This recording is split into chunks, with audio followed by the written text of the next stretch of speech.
they intended it to be exactly like this. Okay, that's what they intended. What actually happened? What actually happened?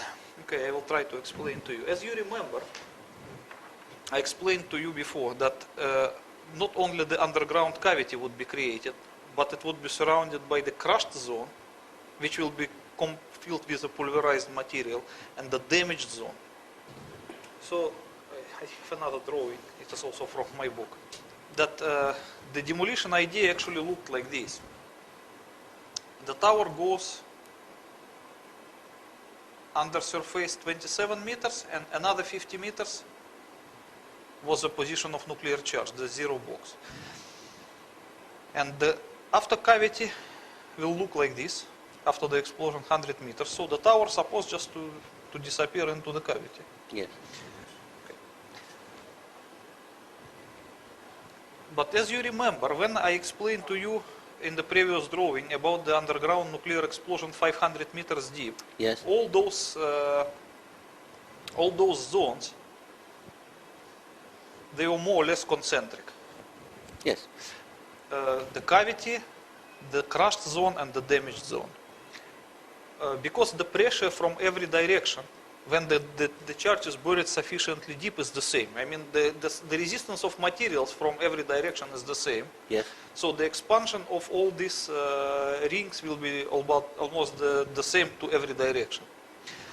But if we position the nuclear charge closer to the Earth's surface, not the 500 meters, are just like 50 meters or 77 meters, this cavity will not look like this. They will look more elliptic with the longer end facing upwards. So the cavity will be of this form, and the crushed zone will be the same. It will look more or less like an egg with the sharper end facing upwards. I understand.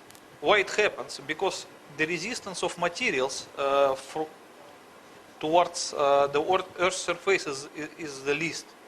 And everything always goes by the way of the least resistance. Oh, so if it's going through, that pressure is going through the foundations, then it reaches a floor, then it reaches a carpet, then it reaches a desk, and there's nothing like solid granite that it's pushing against. No, as you see, here I make the cavity of the round form, but that is in the ideal case, but nothing is ideal in reality. So if the tower is like this, and the nuclear charge is positioned here, it would not produce exactly round cavity. It will produce cavity of this form.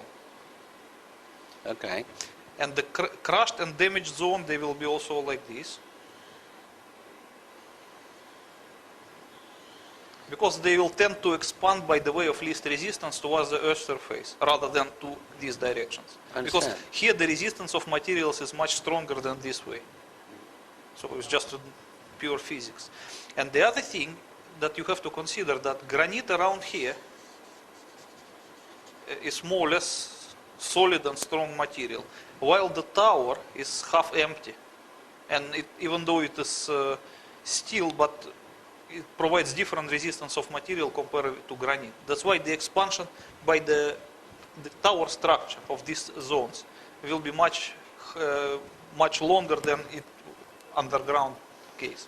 So if it's only 77 meters below the surface, wouldn't we hear an enormous explosion? No, you would not. What would we hear?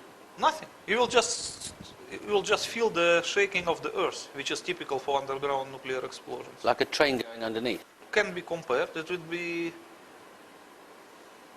You can measure it by the Richter scale. 150 kiloton will produce something like maybe 5.7 by Richter scale. It's enough to feel. So when the fire chief, when the fireman testified when he left the Marriott Center and felt the ground shaking, yes, and then looked up and the South Tower was coming down. Yes, that is very reasonable explanation, because you know this expansion of these zones towards the tower structure, it took a few seconds, because once the nuclear explosion happens, at this time the earth was shook like earthquake, and then the pressure of gases begin to expand the cavity and to create these zones which will continue by the tower structure. And between the actual shaking and this process will be a few seconds. I guess in the it was 12 seconds, as you can see in the movie. We have one movie. Look at this one. This is one of the rarest movie that contemporary. You can see that the tower begins suddenly to shake. Yes. You can see it in this. And then you can measure, you can count 12 seconds and the tower started to come down. So it takes 12 seconds for what to happen? For these 12 seconds, the pulverization wave was propagated towards the tower, towards the tower end. Pulverization. Yes. That means the pressure causing a crashed zone?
Okay, I explain to you. You see, let's say this is our tower.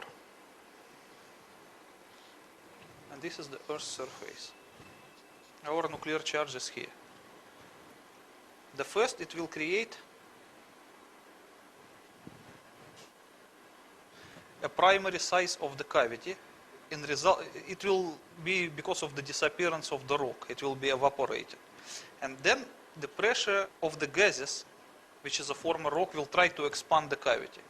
So it will expand the cavity a little bit. And then the next area will be already compressed by this process. So it will create the three zones.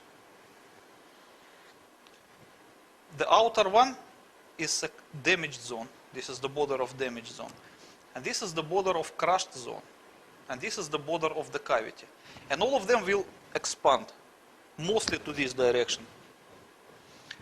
So before the foundation of the tower will be reached by the border of expanding cavity, it will be first reached by the border of the damaged zone, which will continue to propagate upwards until it reaches some, maybe 350 meters. Okay? And then it will be followed by the border of the crushed zone, which will continue the same way until it reaches maybe 300 meters. And only then